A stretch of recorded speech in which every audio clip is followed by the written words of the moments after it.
Lesbians, homosexuals ఇట్లాంటి వ్యవహారాలకు సంబంధించి సాధారణంగా మెట్రో సిటీస్ ఈ ప్రధాన నగరాల్లో సరే వాళ్ళ కార్యకలాపాలు నడుస్తుంటే అవి అక్కడ ఓపెన్గా కొన్ని సంఘాల పేరుతో కూడా నడుస్తుంటాయి. బెజవాడ లాంటి చోట్ల కూడా కొన్ని అసోసియేషన్స్ అట్లాంటి వాళ్ళకి సహకరించేది ఉంటుంది. కాకపోతే న్యాయ పోరాటాలు చేసే స్థాయికి ఒక కేసు విజయవాడలో చోటు చేసుకోవడం అన్నటువంటిది సంచలనం సృష్టించింది. అది ఒక లెస్బియన్ జంటకి సంబంధించినటువంటిది. ఏదైతే చదలవాడ పల్లవి అనేటటువంటి అమ్మాయి తాజాగా హైకోర్టులో ఒక పిటిషన్ వేసింది. తన లెస్బియన్ పార్ట్నర్ అయినటువంటి వాకా జ్యోతి అనేటటువంటి అమ్మాయి, ఇద్దరు కూడా విజయవాడకు సంబంధించినటువంటి వాళ్ళే.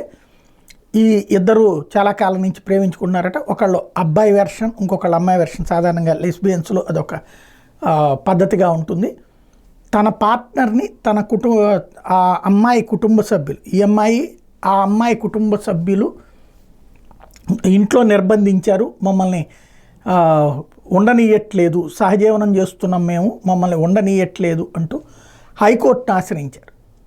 హైకోర్టులో హెబియస్ కార్పస్ పిటిషన్ ఏదైతే మొన్న మధ్యన చూసాం, వివిధ అంశాలు ఏది మన సోషల్ మీడియా పోస్ట్ ఇట్లాంటి వాటి అట్లాంటి ఒక హెబియస్ కార్పస్ పిటిషన్ అమ్మాయిని తీసుకొచ్చి కోర్టు ముందు ప్రొడ్యూస్ చేయమన్నటువంటిది అక్కడ కోర్టులో చెప్పేటట్టు మేమిద్దరం ఉంటామన్నటువంటి ఈ పాయింట్తో అమ్మాయి హెబియస్ కార్పస్ పిటిషన్ వేస్తే హైకోర్టు డైరెక్షన్ ఇచ్చింది బెజవాడ పోలీసులకి అమ్మాయిని తీసుకొచ్చి కోర్టులో ప్రొడ్యూస్ చేయమని చెప్పి సోమవారానికి.